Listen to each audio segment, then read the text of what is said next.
Good evening and welcome to the Entrepreneurial Life podcast. My name is John Tanner and I'm your host. And I'm Sebastian Tanner, your co-host.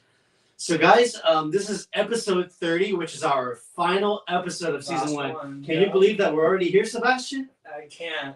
Me neither, man. I can, but I can't. I know. It was like, it's been about 6 months since we started, because we did like 30 episodes. 5 times 6 is 30. So, 4 times 7 is 28. 4 episodes per month on average, because we had some gaps. Yeah, that's right. Right, but at a minimum, we've been doing this for over 7 months. Yeah, I think we started like around March or April, right? Yeah. It's insane, man. I know. Or was it May? January, February, March, April, May. Had to be at least for 7 months. It had to be May at the at the latest. About when we started. April or May. Yeah. I think it was the beginning of May. Yeah. So anyway, the years are already ending, right? We're on. It's December 15th already. I can't believe in 2023. We're about to be in 2023. Yeah. What are your thoughts about? I mean, we've got a lot of content to cover, guys. I mean, we're not just up here BSing, right? Like, I mean, but we're just kind of like, I'm reflecting because it's a big deal for us, right? Yeah. Emotionally, like I'm like, wow, 30 episodes, man. Like, what is your feeling, Sebastian, about like from where we started and to where we're going? Like the vision of the future. Like, how do you feel overall? I think I'm definitely a lot more excited now about the future for the Entrepreneurial life. Now that it's been going on, there was some hiccups during the road where the motivation for it wasn't always there, because it's not like, people think it's very easy to just go and, like myself before, easy to just go and start a YouTube channel and start a podcast and you're going to get famous overnight, and that's not how it is at all. And so it takes definitely a lot of consistency to make it over time in doing something like this. So I think as the time goes on, I get more confident with us doing this podcast, and I feel personally that I want to work on articulating myself a little bit better as we go on, being a better speaker, having more of a stage presence and everything like that. That's just the natural stuff that you got to work on as you go on with doing something like this. It's a podcast. We're on a speaking platform right now. Right. So I got to be more intelligent with what I'm saying and things that are coming out of my mouth. So that's what I like. I appreciate from doing this whole journey, even if it doesn't work out, it's helping me become a little bit more of a better person in certain ways. And so a whole lot more. A whole lot being comfortable with people seeing me on the internet. We're on here, we're putting ourselves out there, and before I was very afraid of doing something like that. So I have been loving it, and I think it's just going to keep getting better as it goes on. I think we have front row seats to the wisdom and the knowledge that we get to share with our audiences. Yeah. Because we're doing our research, we're getting prepared before we go on. Then we're actually delivering the content. So we're looking at it, from a technical point of view, if you will. So we get to absorb that information from a different angle. When you're the teacher, you really master the content a whole lot better. Right. So they say, like, if you want to learn, say first, when you first see something, you become aware of that content, right? When you first hear about it, you become aware of it.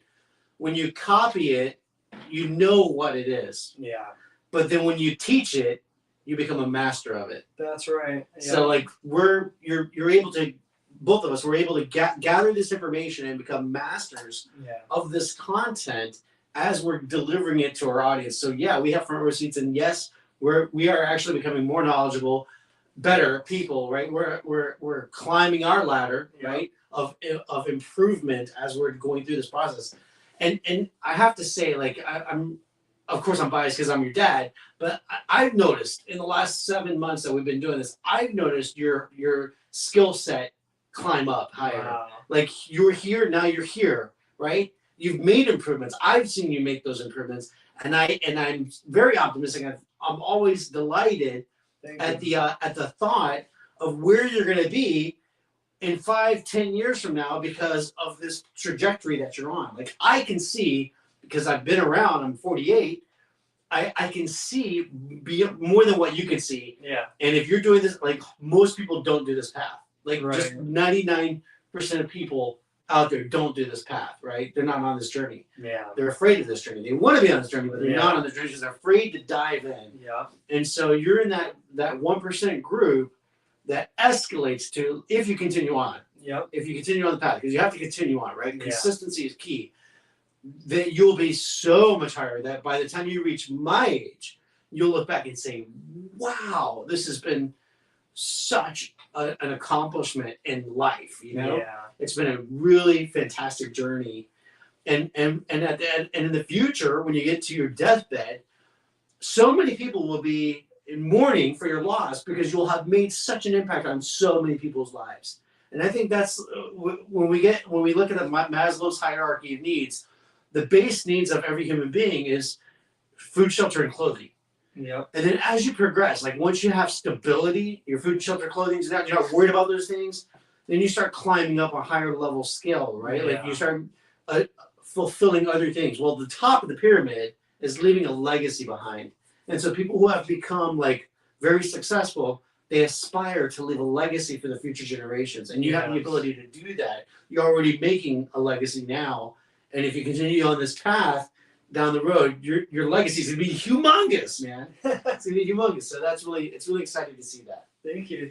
I really do hope to leave a legacy behind when I'm gone. You know, I want someone to carry on in my footsteps of what we're doing with the Entrefluential life, and they'll continue. And would that be amazing? On. Yeah, it's definitely something I was thinking about just recently. Within the past couple of days, I was thinking how I want to leave something behind. I want to have a family. I want to have a kid. You know, at least one that can carry on the company, the family name, and the company. That would be fantastic. Absolutely, to spearhead the company, to lead it on, and to think about all of the coaches and consultants out there that we can bring on. Yes. Around the world. I mean, I'm just thinking locally. Like, I would love for us to go out there and do a tour. We were talking about 2023. That's probably not going to happen until 2024 because we still have a lot of growth to do. But down the road, maybe in 2024, we will do that nationwide tour. Yeah. And then we're going to reach out to people in every state, in all the major cities, to bring them on board and become coaches and consultants and to set up workshops. Like we're talking about doing the workshops where people can come in and do the media production, the commercials, the podcast interviews, right? So they can use that content on and portrait photography too. Yeah. So they can use all of that in their media production for their companies to get amplification, right? That's right. And so we need coaches and consultants to oversee those operations in all those different places. So at some point, even if we only had one person in every state, well, here in the United States, that's 50 states. That's 50 consultants that we're going to train and leave the company to run the company down the road. Yes. And then if we go international, well, think about all the countries around the world, man. I mean, just in South America, right? You got so many. 36 countries over there.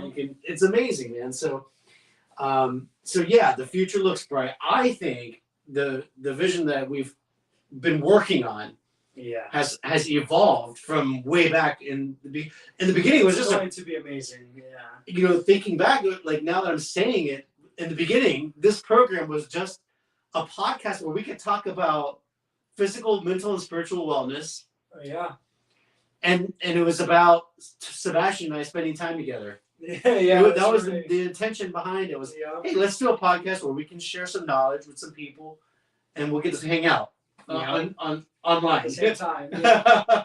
One thing I actually did want to say was that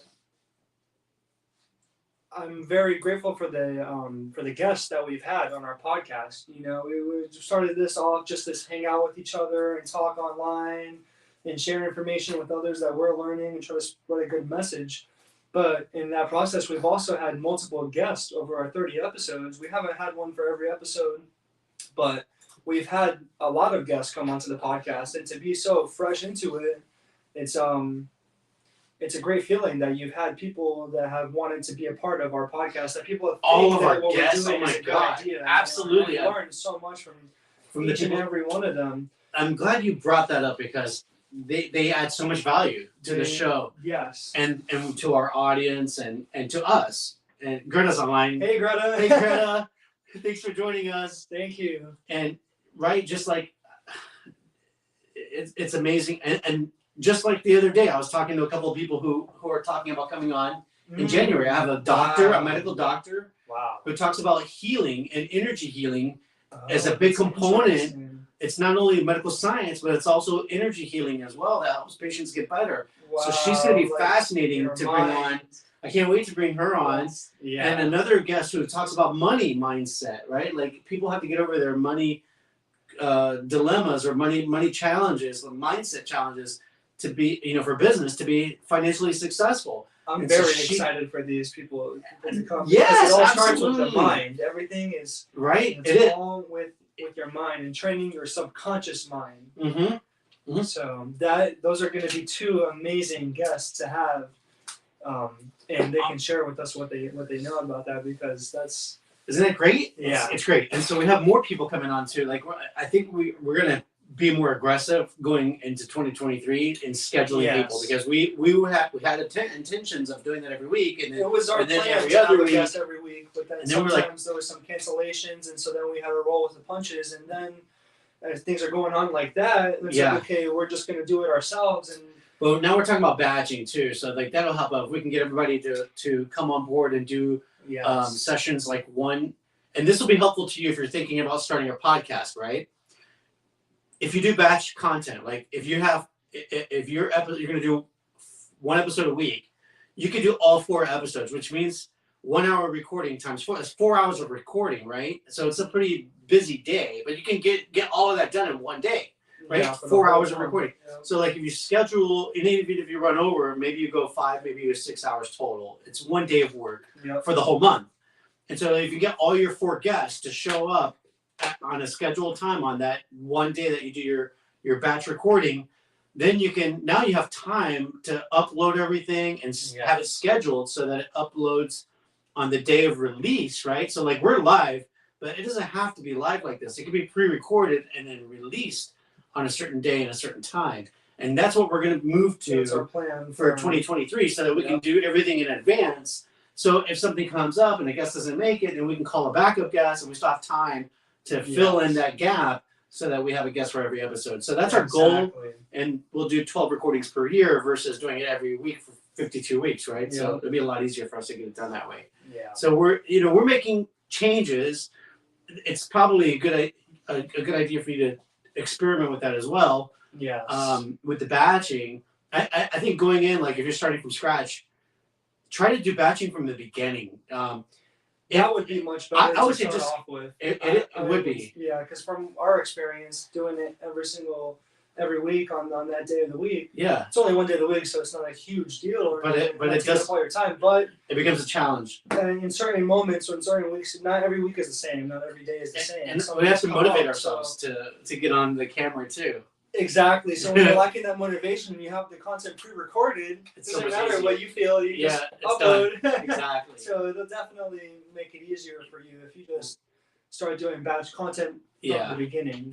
You can motivate yourself a whole lot easier 12 times than 52 times. Yeah. Right? So batching would be a whole lot easier. But here's the other side of the coin. If you've like, well, I'm just going to go live because if I feel like if I don't go live, I'm never going to do this. Mm-hmm. Well, then just get started. Just do it, because that's what we did. That's what we did. Yeah. We were like, let's just go ahead and do it. We're going to go live. Yeah. Let's get started. And that's what we did, and it worked. And so maybe it's not perfect, but you know what? Done is better than undone, waiting for perfection. Exactly. If just you feel like the batching's too much to start off with, just start releasing the content. Just get going, man, and then you can talk like us. Like, 7 months later, we're like, okay, now let's start batching. Okay, we're gonna simplify our schedule, right? Exactly. Time management, baby. Yeah. All right, so thank you so much for indulging us, because we just had to talk about this, get it out. It's really exciting for us. You know what? I'm actually gonna miss you. I'm already missing the show because I know that we're gonna take 2 or 3 weeks off. And I'm already missing the show. I'm like, it's cool. I'm gonna miss it, but I'm excited for the time off because of what we're gonna show them when we get back. Yeah, and I don't want to say anything. Improvement. It'll be an improvement for sure. Yep. And I really hope we can go to at least a 3-camera setup, even if it's just with our phones, because we're using iPhone 13 right now, which is fantastic. This camera is an iPhone 13 shooting the wide angle shot basically. Yep. But I would like to get a wide angle lens on there, they make them adapters that you can attach to your Yes. phone, right? And then 2 other cameras so that we could do close-ups. Exactly. One on Sebastian and one on me, and then one on our guest, right? So like if we have a guest, we'll have a close-up on the guest, right? And then one kind of in between us, and then the wide shot. Obviously the wide shot. So capture all of us, and then when one of us is talking, zoom in, boom, zoom in, zoom in. Exactly. So like if you get a minimum of a 3-camera setup, that's like a professional studio. Yes. Then we've got to work out the mic issue too, right? Yeah. And I would love to get the lavaliers, especially when we have a guest. Absolutely. That way we can have the premium sound quality. Yeah, and then we So want to just things like that. just some setup things. Yeah. Exactly. Right. Exactly. So, but we need time off to like changes, rest technology as well. changes, and scheduling. and some rest. Yeah, and some rest, and then and we'll be back. scheduling, yeah, so we can schedule. We're excited about some season great 2. podcast guests for our listeners. So yeah, it's very. Yep. We're very excited about it. Absolutely, absolutely. All right, so now thank you for indulging us in this, sharing our what's going on, and our appreciation for being here. Now we're going to dive into our tips of the day. So as you know, we have physical, mental, spiritual, and entrepreneurial tip of the day. That's So, right. So take it away. We'll get started off with the physical tip of the day. We're on the 4th strength performance and conditioning exercise by the American Sports and Fitness Association. They have a list of 10. Today we're on number 4. That's glute bridges. So when I talk about this, it reminds me exactly like a you know what? I'm just gonna start reading it and then it'll come back to me. Okay. So with this, you can work your hamstrings and glutes. You lay on your back and you place your feet about hip width apart and close to your backside. So you want to have your feet close to your backside. You lift your hip upwards by pushing with your heels and holding for a second. So now it came back to me. That reminds me of a hip thrust. So what a hip thrust is, basically a glute bridge is a hip thrust without weights. So a hip thrust, you can use it with a barbell, you can use it on the Smith machine, whatever, or a dumbbell if you like, whatever you have access to. And you put your back up on a raised platform. So the glute bridge, you're on the floor. Mm-hmm. You're raising your hips upwards, and you hold that for a second. That's the glute bridge. It's gonna, work those muscles in your butt. It's gonna help with your hips, mobility, and Your gluteus maximus. That's right, the gluteus maximus. It's gonna work that very well. I mean, it's in. This is not an easy workout. When you start adding weights to it too, that like it'll show you, man. You don't want to let your ego go in because my girl was doing it heavier than me.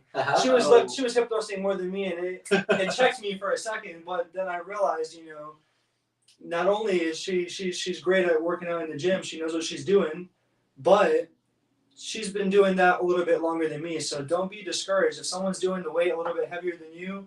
They earned that. So don't let your ego get checked. Whatever weight you can do that weight. And you own that crap, do it to your best ability. It doesn't matter if it's 5 pounds, 10 pounds, 100 pounds. Hey. Don't care what anyone thinks. Because if you're working hard, you're sweating, you're getting a good sweat, whatever, the weight isn't important. You're making progress. Exactly. It's all about making progress. Too many people take too much time, putting too much time into consideration for how heavy they're lifting. Or wanting to go too fast, too quick. It's wanting to go too fast, too quick. It's a marathon, not a sprint. Exactly. Right. So do whatever weight. This is a lifestyle adjustment. Yeah, exactly. So don't be so in a rush to lift heavy weights. But so the hip thrust, if you have, like the bench, when you do a bench press, you have that bench. Yes. The Smith machines, they'll have it too. So you can just go on a bench like that, and you're gonna put your back on it, and put the weight where your hips are, right on your hip line, right here on the pelvic, and you do it like the glute bridge. You move your hips upwards. You thrust. It's kind of like an explosive movement. So for people that play basketball, people that are doing sports and they want to get more explosive, you want to jump higher, you want to get your legs explosive, hip thrusts are a great workout for that. And I learned that before when I used to want to play basketball and I was into it and I was looking at how do people jump higher. This was one of the workouts that not a lot of people did, but the coaches on YouTube they're dunking, easily. They're doing all kinds of crazy dunks. They're jumping super high. They have a high vertical. They're doing hip thrusts. Because it creates that explosive movement. Okay, you can jump. It'll help you jump higher. But it's going to make your legs more explosive. They say white men can't jump, but if you do this exercise, you can jump. You will be able to. No, seriously. It's And it's good for the glutes, right? So like if you're like me and you're born with a flat butt, thanks mom and dad. You need to do some glute exercises. I do incline walks, and kind of spread my legs longer, because I heard this personal trainer say that to a lady in the gym like 15 years ago. I was like, oh, you just walk a little bit, bigger strides, and you get that glute action going on. Really? And I can feel it. Yeah. Wow. So I'm going to incline, a little slower, like a little wider steps. I'm like, oh yeah, I feel the burn, baby. So it helps compensate for what mommy and daddy didn't give me. DNA. There's always workaround. So, anyways, glute exercise. So the glute bridge, you just raise your butt up in the air, on the ground, right? But don't go all the way down. Don't touch the ground. Don't put your back on the ground. Just raise it up, hold it for 3 seconds, right? And then go down, hold it for 3 seconds, right? I think it's okay if it touches the ground, but you don't want to sit there too much. So you have it almost like you're gonna do a sit-up. You bring your ankles to your butt. You're on the ground. Yeah. And instead of. But if you don't touch the ground, you have pressure there, so it works you tighter. Yeah, if you hold up just a little bit. Just a little bit off the ground. Yeah, exactly. That makes sense. You can keep your hands just right there under your buttocks, just on the ground, so it keeps you steady. Yeah, you know what? Yeah, because when you do a hip thrust, you don't put your butt on the ground. You go above it and you keep going. Right, you keep up and down, up and down. With the glute bridge, 1, 2, 3, down, 1, 2, 3, up, 1, 2, 3, down, 2, 3, for what? 10 repetitions. Yeah, 10 repetitions, and then you can go do a different exercise. Come back and do a second set. Then 10 repetitions of that. Then go back and do another exercise. Then come back and do a third set. You want to do at least 3 sets with 10 reps, right? I would say. Yeah. Is that an average? You could do it that way, or you could just do it. Knock them all out. Just do it with a 10-second rest in between. Do the glute bridges, rest, glute bridges, rest, glute bridges, and then do the next workout. Or you can do it like he was describing as a circuit. So you can hit the glute bridge, boom, do this, and that can be either way is fine. Your workout for the morning. Yeah, whatever works best for you. Yeah, and you'll probably want to change it up. Do it one way for a few months, or a couple months, or a month. It's good and to then change it up. Yes. because it shocks your body. Your body's like, what are you doing now? Yeah, because you get used to it. You do the same thing all the time, and you get used to it. So you switch it up, and then it's like, whoa. Yeah, the body's like the regular scheduled program. This is new. Yeah. I better pay attention. Yes, no, seriously. It's good. Switch it up. By the way, man, I have to tell you, I forgot to tell you earlier, I am freaking loving that pre-workout powder. Yeah. I am that pre-workout powder and the freaking protein shake, man. My treat. Good. Oh my gosh. Nutter butter by Ghost Protein. It is amazing. That's my favorite protein powder that I've ever tried so far. We drink it with almond milk, and I throw a big scoop of peanut butter in there too to add an extra flavor. You know what? And banana. I put 2 pieces of banana in there too. Frozen banana with ice. Blend it up. It's like a milkshake, but it's healthy because it's a protein shake. I'm actually gonna make that tonight because lately I've been having it with water. So I usually just mix my powder with water, and that's a way to keep the calories lower. Because for me, I should be eating every 3 hours a day. Yeah. I haven't been. I'm keeping it real with you guys. Yeah. I haven't been. Yeah. I'm not ashamed of that. Right. But what matters is you have to own where you're at, right? Before you make adjustments. So for me, I'm going to be having quite a few protein shakes in the day. So if every 3 hours I'm having a meal, then boom, protein shake. 3 hours later, meal, another protein shake. If I'm making these big shakes every single time, or even just for personal, if I make a shake with just the water, it's not going to fill me up at all. And so if I make a shake, if I make it like a milkshake and I blend it up with the ice and the almond milk and the scoop of the protein of the peanut butter, which I'm going to do tonight, I'm going to have that tonight as my treat. That's going to be like my milkshake. So good. But lately I've been having it with just the water, and that keeps me a little bit less full. Mm-hmm. Sometimes I make it the whole shake, and I really feel it sitting in my stomach. Mm-hmm. But it's not every time, but it's just when you want to keep the calories lower, you can mix it with water. And if you're doing good on the calories, throw the almond milk in there. That was my breakfast, man. I didn't even eat cereal. I just had that. And that's it's a meal replacement. It's a meal replacement too. And instead of having cereal, I did that. So yeah, man. And it tastes amazing. It's delicious. It's so delicious. It's a treat. So I do it to reward myself because when you do something, healthy treat. Like if you study or you do exercise, like you should always give yourself a reward. If you do meditation in the morning, give yourself a reward during the day for doing that meditation. Like whenever you do something good for yourself, reward yourself because what you're doing is you're creating positive reinforcement, right? Yes. So that you'll continue to do that over and over again. Gives you by an the way, incentive too. it's- You that's want it. to work for that reward. That's what I'm saying, because like I know it's coming. I'm like, so yeah, I'll work out even harder. harder. Do this, yeah. But man, and the other thing, the pre-workout, man, I can feel myself getting more toned and my muscles are growing. Yeah. I notice the difference, man. I think it's I probably know because it's adding the creatine water. too. The creatine makes the water stay in your muscles, which makes it build up. Yeah. Otherwise, it just flushes right out. So some people have, there's mixed opinions about it. Some people are like, oh no, you shouldn't have that water weight in your body or whatever. I don't care. It makes my muscles grow, and so I'm happy with it. It gives me more energy to pump out more repetitions. I feel stronger when I'm doing it. It's easier. Yes. It's amazing, okay? And I'm not doing steroids. It's a freaking creatine shake. Yeah, it's the pre-workout. Pre-workout powder that you put in your water, okay? Yeah. So it's actually great. It's actually fine. Yeah. I don't think there's it's a supplement that you can have. Some people want to go to steroids for it. Yeah, don't You don't do have to do steroids. that. You can have other supplements like this, or This there's is- BCAAs. There's a whole list of things that you can have. Right. There's like I was doing the C4. C4 was Which the is first at, one that is I at started Walmart, having. and that I love that stuff too, man. It works good. But this stuff is amazing, It's and I'm way only better. doing Different half a scoop. ingredients. Yeah. I'm just doing half a scoop. Yeah. So like all of these pre-workout powders, they have different ingredients. You can try different brands out. Do you know what the name of that brand is? That is it's pre-gym, I think. Pre-gym. Okay. Pre-gym. Yeah. Fantastic stuff. Pre-gym. Pre-gym. Oh, Whoever the flavor, made that, the flavor is grape candy. it tastes great. I think. Yeah. It It's like tastes grape candy and it's it's a blue pre-gym. color. Yeah. Pre-gym. Whoever made that stuff, you did a great job. I'm Jim just saying. Stepani. I think it's Jim Stepani. He did a good job on that. Yeah, I like that it was a lot. it tastes amazing. And it really works. Like one thing though. I just do half of a cup though. Yeah. It'll hit you differently.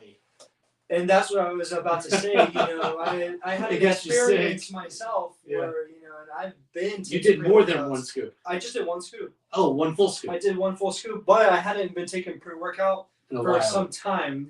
I hadn't been in the gym for some time, so I wasn't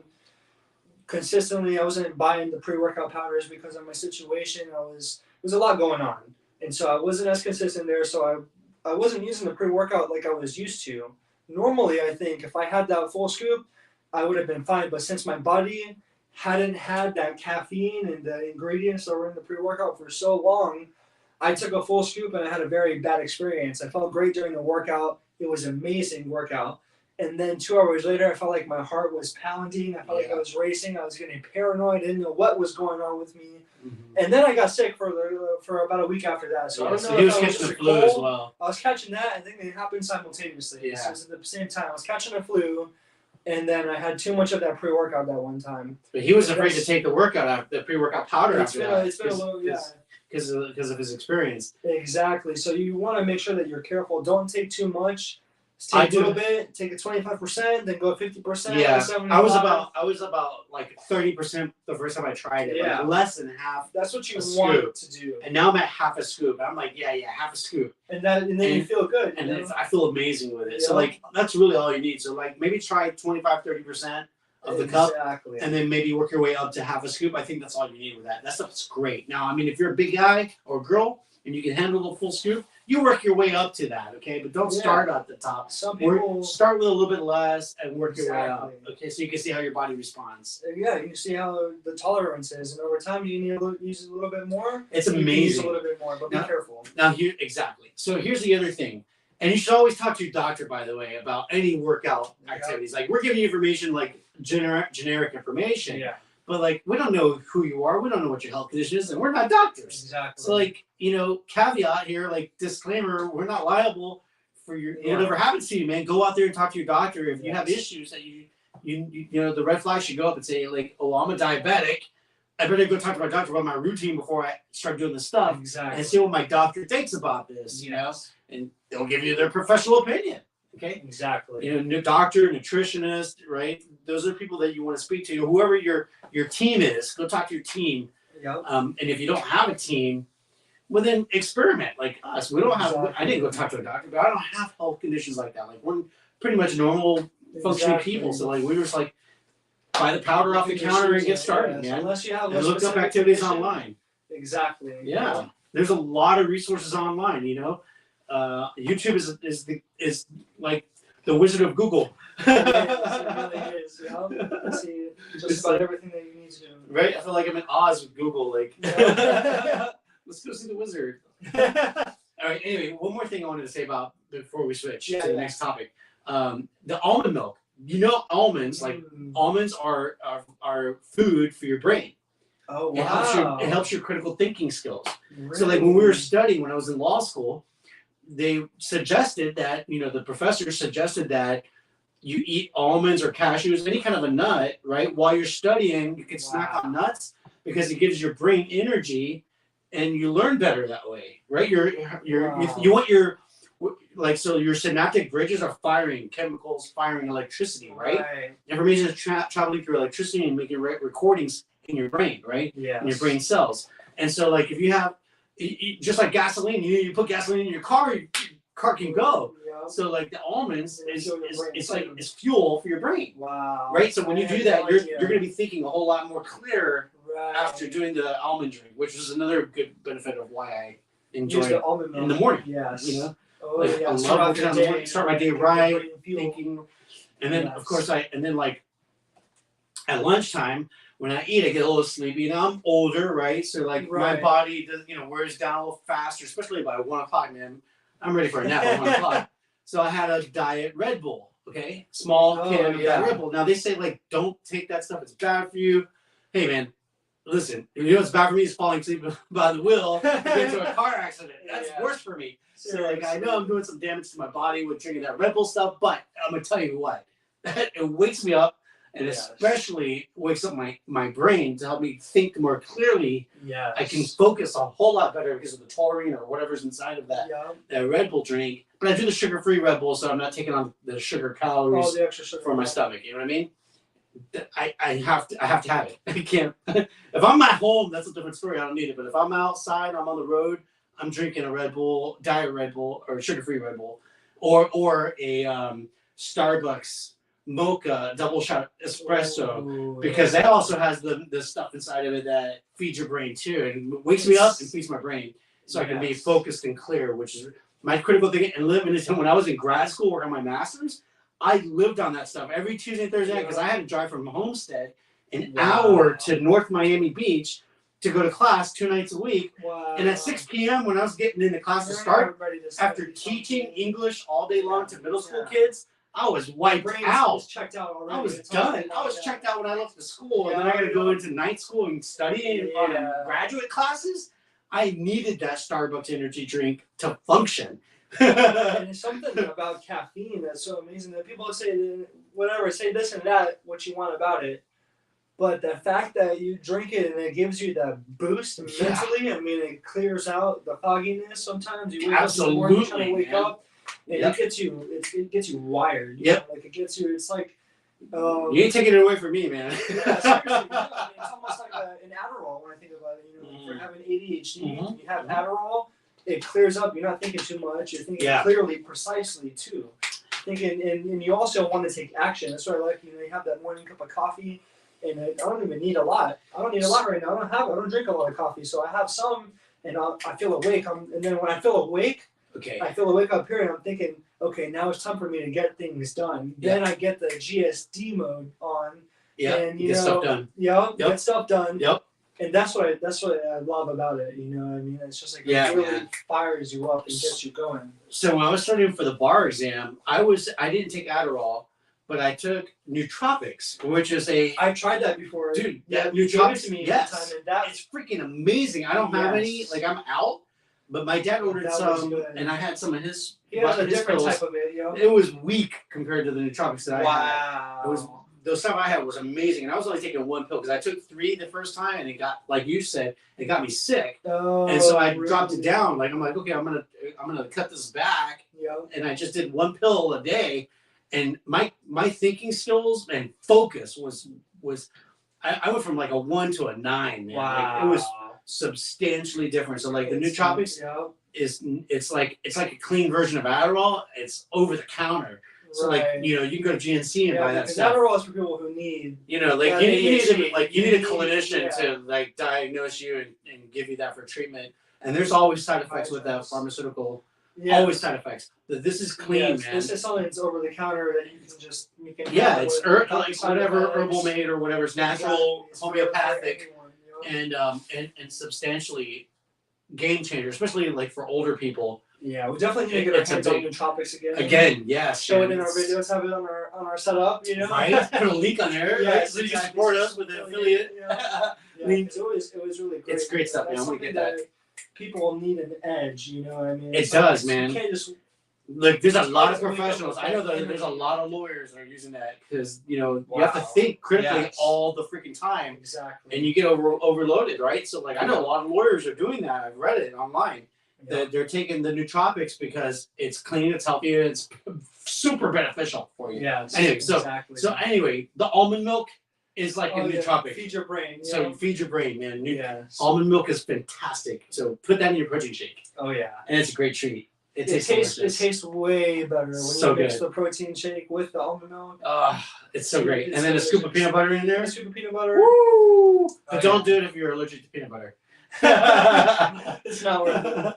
All right, so that was physical tip of the day. Yeah. Glute bridges. All right, mental tip of the day. Okay, mindset tip of the day, mental tip of the day. Yeah.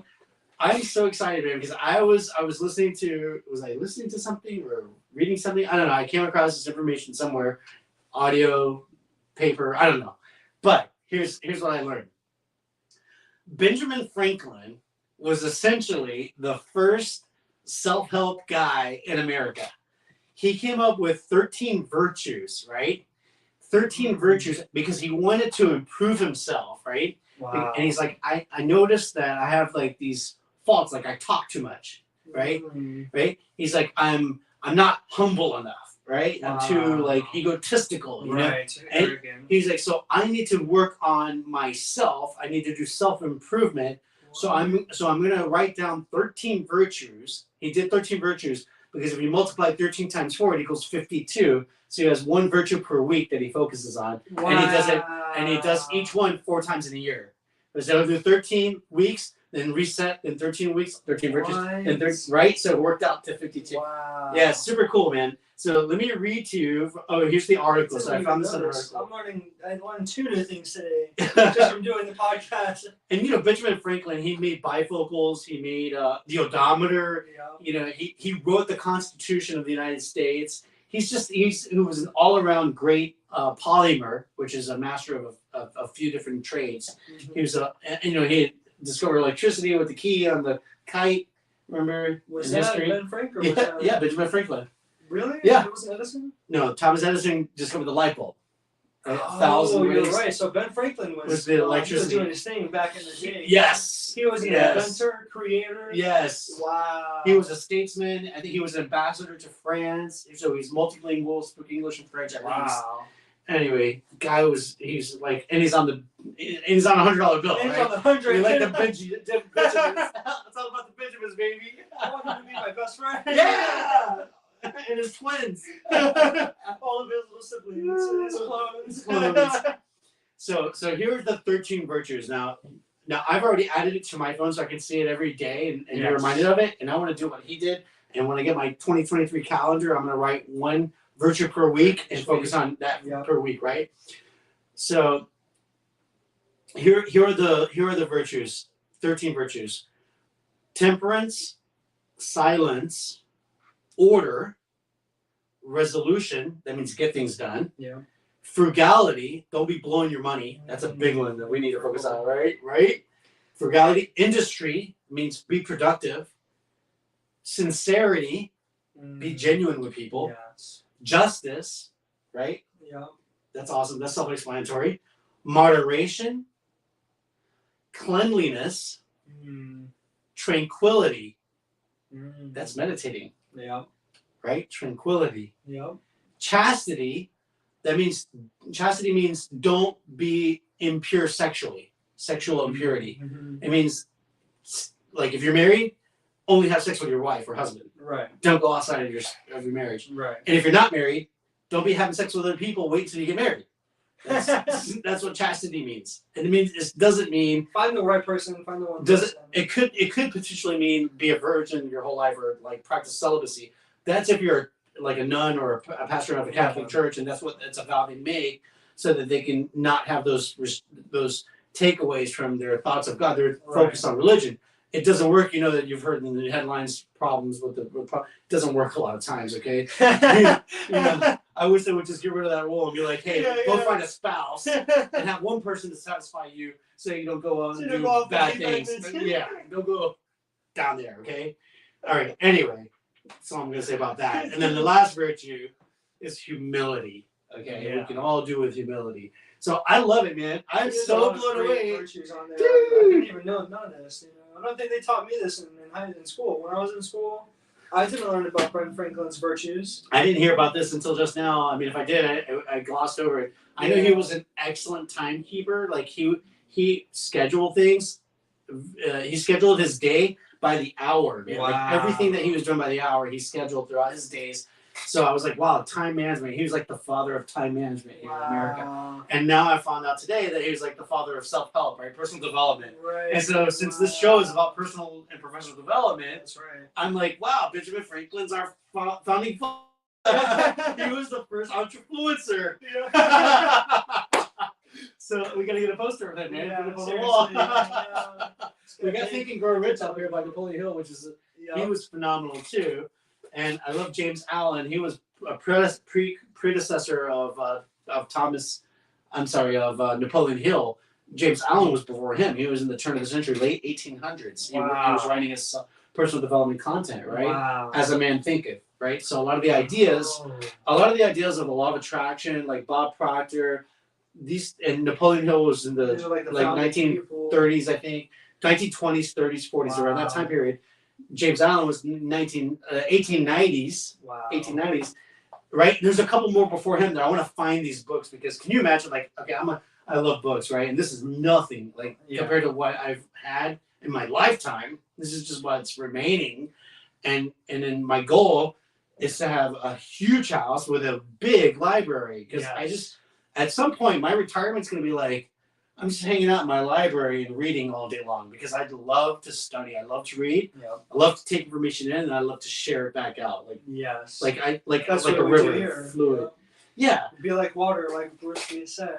Like water. Be like water. Just flow. Let it flow out. Absolutely. So anyway, all right, 13 virtues. That's the mental tip of the day. I'm so excited about sharing that with you guys. And yeah, we gotta get Benjamin Franklin's poster. Yes. He's the first entrepreneur. Yeah, man. From the colonial America, man. He really was the first entrepreneur / influencer. Yeah. Influencer. He was because he was making money. You know, he wrote the Do Good letters. No. Oh yeah, he was the first publisher. I think he had the first printing press in America. He had the first social media platform. Yes, he did. He was the first entrepreneur for real. He really was an entrepreneur. Wow. Yeah. Wow. That was the first Twitter. Like, we need more Benjamin Franklins, man. Yeah. Like, if Benjamin Franklin was alive today, I'd be like, let's vote for him for president. And that's like our model citizen. Oh my God. So awesome, man. I did not know that. Yeah, we need to get his biography. Wow. Yes. Yeah. And his autobiography and then other biographies about him would be cool. Yes. Yeah. Great content. Anyways, then so go to the library to read an entire collection. Okay, all right. Moving on. So, all right, boom. So we got the physical. Spiritual. Yep, now we're in time for the spiritual. So this is Living the 66 Books of the Bible by Dr. David Jeremiah. Whoops. I got it. I got that. Technical difficulties. Yeah. Biblical difficulties. This is bookmark. It is a Post-it note. Whoever invented the Post-it notes is a hero to us. We need to get a $100 bookmark one day. Oh man, that would be awesome. And you know what? You know what kind of you know how you have those letter openers? I have a letter opener. Oh yeah. So I have like a traditional letter opener, but they have a letter opener that's a samurai sword. And I want that letter opener. Oh, and it has like a guitar and a little stand. I put it on the desk right there. That would be. Didn't Uncle Manny have samurai swords? He real swords, yeah. On his, above his TV. Yeah, we need to get something like that one day. Super cool, right? So cool. So how is this Nehemiah? Nehemiah. Okay. Uh-huh. All right, just getting my pronunciation correct, guys. So it's the book of Nehemiah, and the summary of the book of Nehemiah. So it says. Visitors to modern Jerusalem are shown a section of an ancient stone wall that reportedly dates back to Nehemiah. Nehemiah is remembered as one of history's most gifted builders. and the Old Testament book bearing his name is a leadership manual on tackling and finishing projects for the Lord. Nehemiah returned from Persia to rebuild Jerusalem's defense wall for the protection of God's people. He didn't just organize the rebuilding of the wall. He raised up the city's militia, established the Lord's financial ethics, guided its temple worship, and labored to bring about spiritual reform. In chapter 2, Nehemiah went out by night to inspect the city's broken walls, to think about his tragedy, and to develop his plan. He told no one until he was sure of God's intentions. Then he rallied the people and led the project. The Lord wants to give all of us a vision of what he wants to do. He wants us to do. We're all leaders in some way, and God has placed us on earth to build some walls or repair some breaches. What is his vision for your life? What work can you do? What breach can you heal? Ask God to show you. Then study the needs around you and prayerfully develop your vision. Nehemiah knew the work wasn't simply in his hands. He felt the good hand of my God upon me. Nehemiah 2:8. The Lord's good hand will be on you too as you fulfill the personal vision that he gives you. Our key theme: all of us can become better leaders by studying the life and methods of Nehemiah. Our key challenge: find a need in the life of someone you know and determine how you can be of help to them. That's a good place to start building a personal vision. Our key verse: then I said to them, you see the distress that we are in. Come and let us build the wall of Jerusalem. And I told them of the hand of my God, which had been good upon me. They said, let's rise up and build. Then they set their hands to this good work. Nehemiah 2:17-18. Our key prayer: Lord, thank you for the men and women in Scripture whose example I can follow in my walk of faith.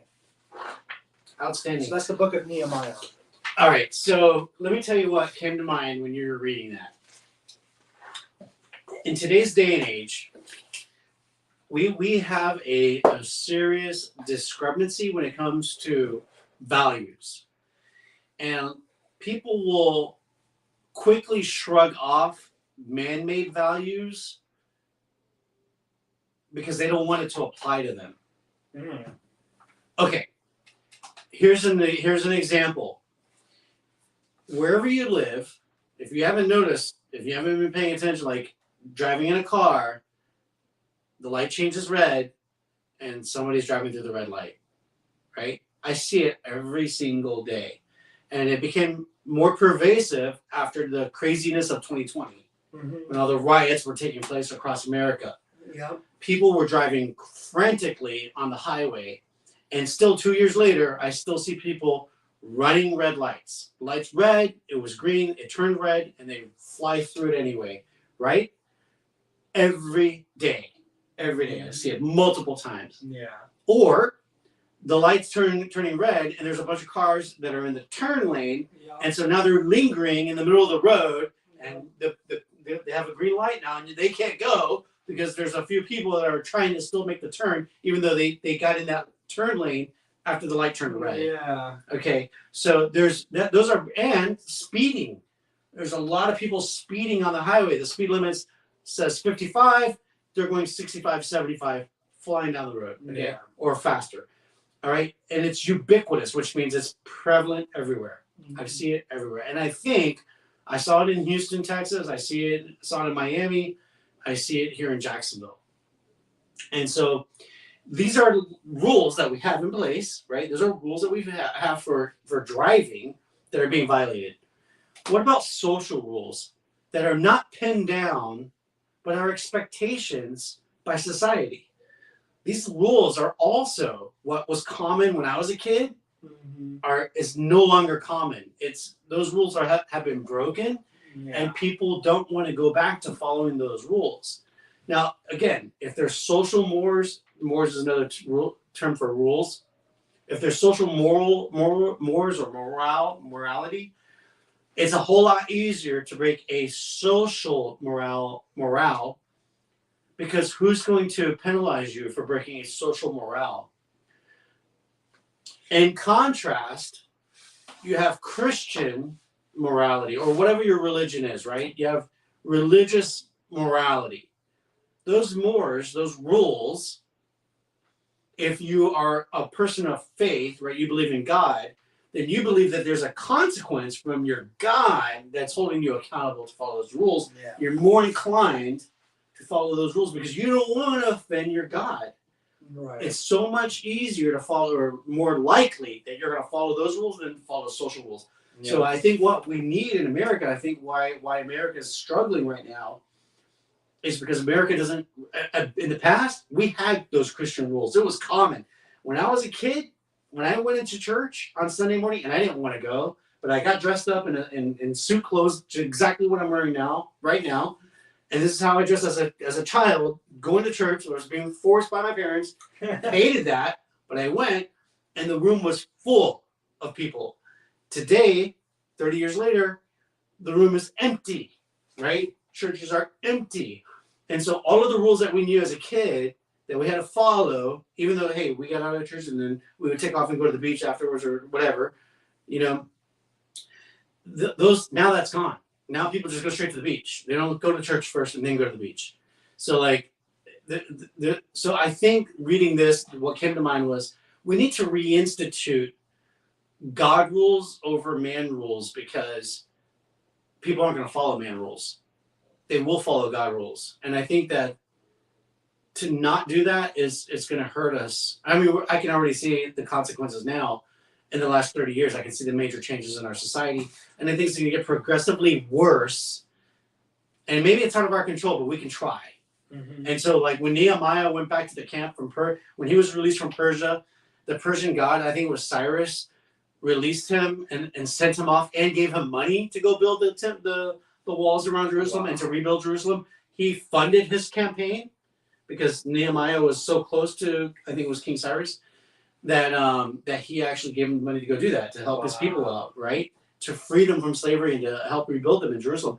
So like I think the way that he was building the walls then is like a way that we need to build the walls here. The walls today is not like a wall like that from keeping the enemies of other nations out, but it's keeping ideas that are enemies, right? To you and to your family. So you don't think that these ideas are enemies, right?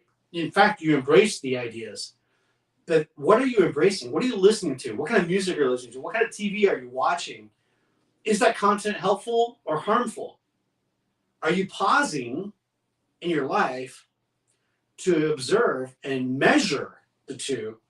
And if you do measure it and you do see that the content that you're absorbing into your body and your mind actually is harmful, if you can become aware of it, because most people are not even aware. But if you're listening to content that is harmful, that's what you're putting into your body, right? You're filling up the bottle, just like you're filling up this bottle with water. You're filling up your mind and your soul with content. Is it harmful or helpful? Because then when you overflow, you're overflowing with ideas, just like with water. If you continue pouring water in, it overflows. It spills around the area of the bottle, which is your body, your temple.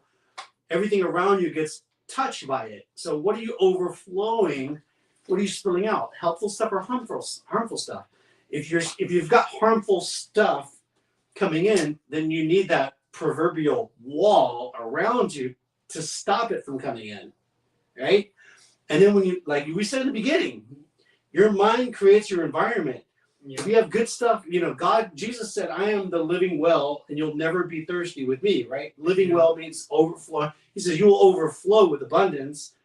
That's what he says in the Bible. You'll overflow with abundance. So like if you take in these good moralities, these good rules that we learn in Christianity, that stuff overflows and helps the people around you. You start becoming a spring of life, right? The well of life to everyone around you. That's our mission as Christians. We're called to be a living well to the people around us. We're supposed to give blessings to others. If you're being blessed yourself, then you can be a blessing to others. And I see that that's like the function here. That's the analogy from Nehemiah to today. Like we're doing it in our own way. We have a calling to do this. And if you don't take up your task, like take up your arms and do this, right? Like take up the task of being, you know, a living well, putting up the barriers, the walls to protect you and your family. The consequence is that you're not going to be a productive, as productive of a citizen as you could be. Yeah, that one thing that came to mind when you were talking about that is I agree, and you want to be an overflowing well of joy and everything like that, and the way to do that is being careful of what you're taking in. Like he was talking about, it can affect your subconscious mind over time, and you can start becoming bitter and thinking a certain way, and at that point you are in the way of your own progress. And even this is not something that I really have to share with you guys, but I just am going to share it because I think it applies to the conversation, the topic right now. Earlier, right now it's Christmas time, so we all have to get gifts for our family. If you have a spouse, you get a gift for your spouse. If you have your own family, you get gifts for your kids and stuff like that. If not, you get gifts for your father, your mother, your grandparents, etc., etc. And this Christmas time can be stressful when you're trying to save money and you see so much money going out. I was sitting there thinking to when I was talking out loud. I was thinking out loud, and I said something along the lines of, "Oh, this money that I'm spending, I'm just like I'm watching my bank account get lower." I said something like, "I'm trying to save my money, but what I'm spending on Christmas gifts right now, not that I'm bitter to get my family gifts because I'm very happy that I can get anyone a gift, but in the moment I was just talking about how I'm like, man, I'm trying to save my money, but this Christmas season's hurting me right now because I'm watching my money, like it's fading away, and I'm like, the saver in me. I was never a saver, so now that I'm becoming a saver, that's my responsibility. I'm like, okay, I don't want to be wasting my money, and this isn't a waste of money to me. But you get the point, Once you start trying to build your wealth, once you start trying to save and constantly add to that savings, I'm like, man, this Christmas season it's eating my savings right now. And she told me, she was like, my girlfriend said, you can't think like that. And that was when she told me that. And then I was like, okay, what do you mean? Because I get defensive. I'm a defensive person, so I'm like, okay, what do you mean by that? And she's like, you got to think that you're going to make the money back. Right. Like, don't sit there thinking, oh, you're trying to save, and then you're spending money on whatever, going out to eat, this and that, shopping, getting gifts. Instead of being bitter and thinking, oh, my money's going away, you got to think that I'm going to get that money back. I'm going to make double back. Whatever I'm spending right now, I'm going to get that back plus more. Yeah. And so that's about budgeting, It's definitely about budgeting. Allocate, I'm allocating this instead of saving for my car, my house, whatever. I'm allocating it for gift giving. Yeah. Right? Well, the whole point is that it was just spending money at all. Yeah. It doesn't matter if it's like, I see what you're saying about the budgeting, but for me, it's just the fact that the money is not there. So the mindset of scarcity versus abundance. Exactly. That's what I was trying to go with. So she was teaching me to have an abundance mindset. To have an abundance mindset. Yeah, just let it flow. It flows. That's what I was man. going. You gotta get back into the flow, man. In the flow, and so that checked me. That checked my mindset, and I was like, wow, you know what? I'm living in a scarcity mindset. That's awesome for me. And then what rich people tell you, what self-help, self-improvement people tell you, is that you have to live in abundance. You want to become a millionaire, you have to act like you already have the money. That's right. That's have how an abundance mindset. I started reading my book again today too, The Magic of Believing. I haven't been reading in a long time. Today I started again. Nice. So I was like, you know what? I have to start somewhere. Great. I got to start now. No more waiting. Great. And I saw something similar to this in the book too. So I read the book, and then she tells me what she told me, and I'm like, I just made a connection between what I read in the book and with that. In the book it talks about you have to live in abundance. In order for you to get what you wish, what you desire to have, you have to feel like you already have it. You have to have the complete mental picture. You have to have it already in your mind how you're going to feel when you get this money or whatever it is you want. You want a new toaster. What does the toaster look like? What's the color of it? how is it going to make you feel when you can make that fresh bread in the morning or whatever? How is that $100 going to make you feel when you can pay for part of a surgery that you need to pay for or whatever? So whatever you're trying to manifest, you have to act like you already have it and feel like you already have it. So with me not living in an abundance mindset, how am I supposed to attract more money to come my way? I'm blocking the money from coming my way by doing that. So you got to remember to shut off the old you and just turn on the new you. And so that applies with what you were saying, because it's all about the mindset, and you have to be careful what you're taking in from the outside world, because certain things I've taken in has affected my subconscious, so I start just to naturally think a certain way when I shouldn't. You know? So I'm going to liken it to this. I'm going to use this as a prop to demonstrate how you go about changing this, right? So imagine that this black book represents darkness, and this book is full of instructions, right, that you received that's hurtful to you. And you received it from your parents, you received it from your teachers, you received it from your friends, you received it from your social environment, whoever you received it from, it's in your head. And you need to reprogram your mind. And so, like, imagine this white book is light, okay? It represents light, okay? And this is goodness, okay? All of this content is going to help you. This is a new instruction manual, and you have to download this into your brain and follow these rules so it can become helpful to you, right? That information will help you be successful, right? In all areas of your life, right? Mental, physical, spiritual, entrepreneurial. So here's the thing that I thought about. I think the books do a good physical representation, so you can analogize it and understand it better, comprehend it better. But here's another thing, right? The Bible says, and I struggled with this in the beginning of my walk with Christianity and walk with God, being a Christian. There's a Bible verse that says, "Take up your cross daily and follow me." God came down in the form of Jesus, which means God with us.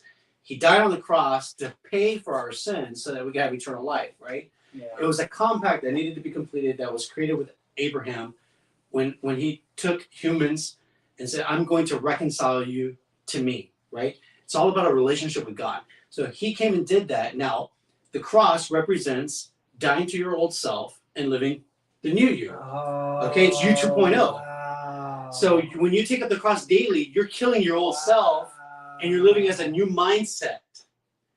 Boom, right? And so when you have those bad thoughts, you've got to kill it on a daily basis. You kill it, take up your cross daily, and follow me, and embrace your new thoughts, your new self. Okay? Wow.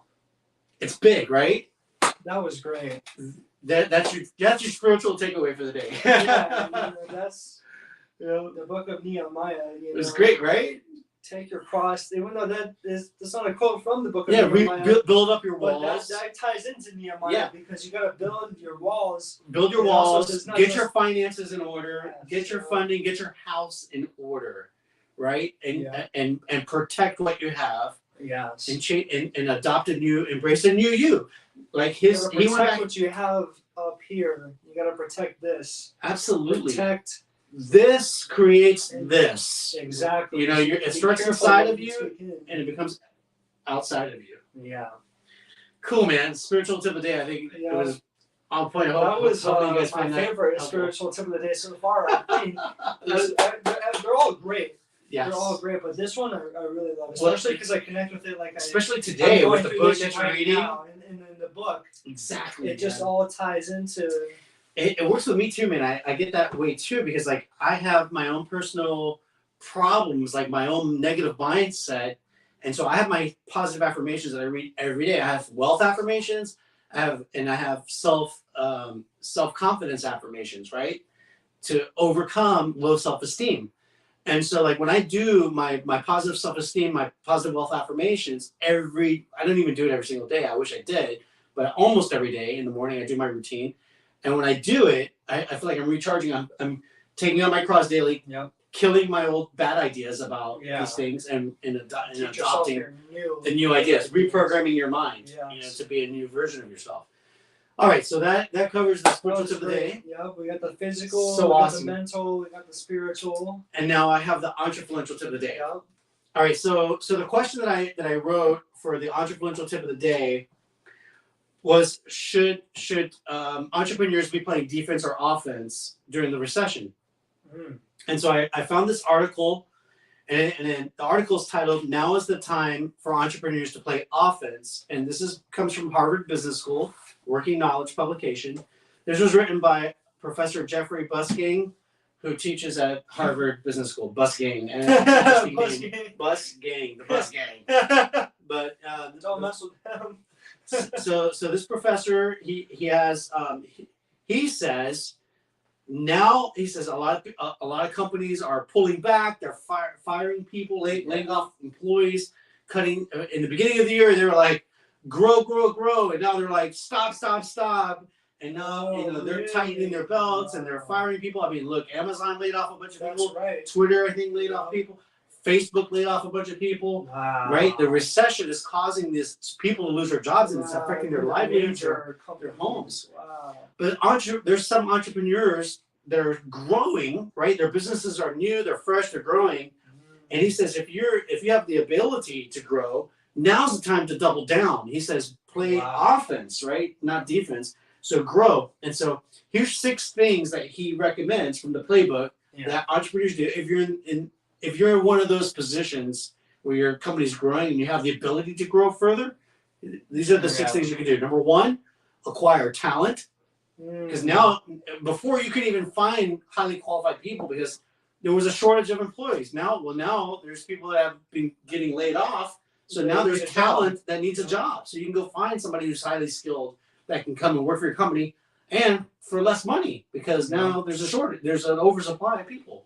Right? Because the companies can't have them anymore. Yeah. Number 2 says up-level executive teams. So now is the time to add that chief operations officer or that chief information officer, chief technology officer, right? Add those. If you have the means to add those people, well, you might be able to find them now because they might have just gotten laid off at Amazon or one of those companies where there was a layoff.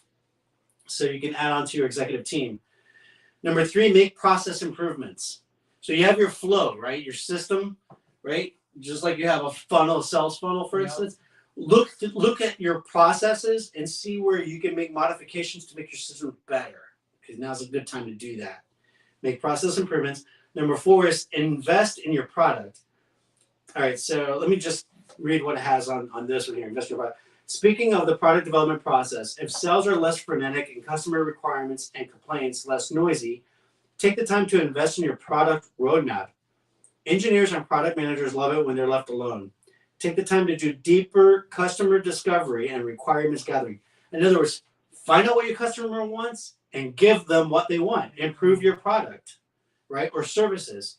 Now's a good time to do beta tests, to meet with focus groups and find out how, what the customers' opinions are of what these beta things that you're planning on offering, right? Do those A/B tests and see what the feedback is, what the response is before you do a mass rollout, right? Now's a good time if you've got the funds, now's a good time to experiment with that. Right. Number 5, execute small targeted M&A. That's mergers and acquisitions. So look for companies. Like if you want to grow your customer base, like I wish right now we had the funds to go acquire another company that already has a client base of people who are in personal development. Right. Because then we could add them to our database. That's right. You see what I'm saying? Or like a small real estate company. Like if I could go buy a real estate company that already has all of the customers in their database, I could pull that database immediately into my company, right? Yeah. So like those small mergers and acquisitions can be, or maybe it's like, let's say if I have to send customers back and forth to different locations. Well, if I bought a cab service company, like a taxi kind of service, I can implement that in my system because I'm paying for cab services every day for my clients. Yeah. Now I can just buy that company and I'm not spending it to a third party. I'm actually making the profit on it because I own the company, right? A real estate company. I have a real estate company. A good company, if you own a real estate brokerage, you might want to invest in buying a moving company that might be struggling right now. Oh, wow. Right? Yeah. So if they're hurting for capital, you could buy a moving company and now you can offer that service to your customers. Yeah. Because they're moving. Yep. So that would be a good strategy for an M&A for real estate. I wish I wouldn't have told you that now. That's my strategic competitive advantage. It's just now gone. You're welcome. It's a freebie. All right. And then number 6, consider financing. So now is a good time because there's a lot of capital in the banks, and if companies are shrinking back, they've got this money to lend in their banking institutions, but now they don't have any people asking for the money anymore because they're cutting back, right? Right. So if you're showing growth, right, your sales are good, then take your sales and your numbers into the bank and say, hey, listen, this is what we produced in 2022. We want to expand into these markets in 2023. Are you willing to lend us money on this expansion project, right? And so you have more likelihood that they're going to offer it to you now because there's less competition asking for the same money. So those are the 6 growth tips Those are good. in the recession. You can grow your business. And that concludes the Entrefluential tip of the day. All right. Now we just have the motivational quote Yep. today, right? Right. The motivational quote to wrap things up. All right. So this quote is by Doris Lessing, and it is, whatever you are meant to do, do it now. The conditions are always impossible. So that's a great quote. Yep. Don't wait for the perfect setting. Yep. Get started now. Get started messy. Make mistakes. Just get started. Don't wait for the time to be right. It'll never be perfect. Done. And the time was never right for the things that I wanted to start. That's why you started now. That's why I started reading my book again today. Yeah. Even though I haven't been consistent with it, I can sit there and sulk about it. Oh, I haven't been consistent, this and that. I can talk crap to myself all I want, or I can just get started. Yeah. Like I did today. I didn't read for a whole lot. Yeah. But I read a little bit. Yeah. And that little bit gave me the motivation to keep going again and again. It's you know why? Because the mind, you're working out your mental muscles just like physical muscles, right? Yeah. Like if you don't go to the gym, you're out of shape, right? And then you go to the gym and all these sexy bodies in the gym. Not everybody, but like majority, right? And everybody's a sexy baby, and I'm a monster on a hill. Right? And so like, you're like, I don't want to go to the gym because I'm embarrassed. But you got to start somewhere. Everybody started somewhere. Everyone started, so don't worry just about what get in path there they're and get on. started. Worry about your path. They're thinking about themselves anyway. They're like, exactly. look at me. I'm baby. Yeah. I'm too sexy for my body. Too sexy for my shirt. So sexy it hurts. So you know what I mean? They're in their own minds. They're taking Instagram photos. I get it. I'm guilty.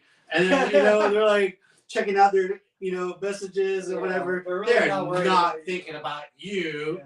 You think about you. Let them think about themselves. You think about you, and watch your own progress. Okay, track your progress. This is where I am today. This is where I would be yesterday. This is where I'm sorry. That's where I was yesterday. This is where I'm going to be tomorrow. And just keep making day by day. Take one step at a time. You know how you eat an elephant? One bite at a time. That's a gross analogy. But anyway, the point is just get started. Even if it's messy, just get in there and get in the game. And the mindset thing is the same way. Like you pick up a book, you're like, oh, I don't want to read. It's it's so much easier to just put the TV on and just like watch whatever. And when you have to read, you got to work out that brain. Exactly. And so it's uncomfortable if you're not used to doing it. But when you get into it, and then you get excited, you get motivated, you read something, you're like, oh, I like this. Yeah, that's right. And then that's the reward, right? It's that, man, that was cool. Yeah. Right? It turns on the light bulb. And that's a good feeling. So you have to reward yourself when you do things like that so that you continue to make it a habit, right? Find yourself something to reward yourself with when you when you do those positive actions. Right. Yeah. All right. Whew. Oh man, I'm so sad I'm tired because we just went through a whole lot of content, but I'm sad to say goodbye because this is our last episode of season 1. This is it. This is the final wrap. This is it. We should be having a wrap party, right? I think we're gonna open up that bottle of Cab Zin tonight. We can. Yeah. We can. Yeah, we're gonna celebrate. We'll celebrate the end of season 1. So I'm sorry that you're not here to join us because we're gonna go open up a bottle of Cab Zin from Cooper's Hawk, our favorite freaking restaurant. It's not Wine Down Wednesday, it's Wine Down Thursday. That's right. We were a day late, but in a dollar short, but that's okay. We still got the Cab Zin bottle there, right? Thanks to the membership club. So We're gonna go enjoy that and have some cheese to go along with it because I think we've got some artisanal cheese in the fridge to go along with it. Thank you guys so much. Thank you. Adrian and Greta, thank you. Yes, You guys are awesome. Thank you for being here. Greta's like our number one fan, man. I know. Her and John Paul. John Paul. And John Paul, thank you so much for your support. Yes. And congratulations on your graduation from college. That's a major accomplishment. We're so proud of you. Everybody, man, thank you for being a part of this show and for watching us grow and for being patient with us as we do it. God bless you all. Merry Christmas. Have a Happy New Year. Merry Christmas. We will see you all in 2023. Wow. Love to you all. Thank you guys. You guys are awesome. I feel like I'm finishing a good show that I'm watching on Netflix. I feel like it's the last episode. I don't know what to do afterwards. I know. Hey, listen, just go back and binge watch it all over again. We're doing it like with the good ones, right? Just go back and binge watch it. It'll be all good. Happy holidays, Greta. Happy holidays, Adrian. Happy holidays, John Paul. Happy holidays, Mom, Dad. I know you're watching. The cruise. Yeah. They're in Japan. If I can crawl out right now. I know, right? Seriously. For real. Facts. All right, guys. Take care. Bye. We'll see you soon. Oh, and go out there and amplify your message. I almost forgot. But we got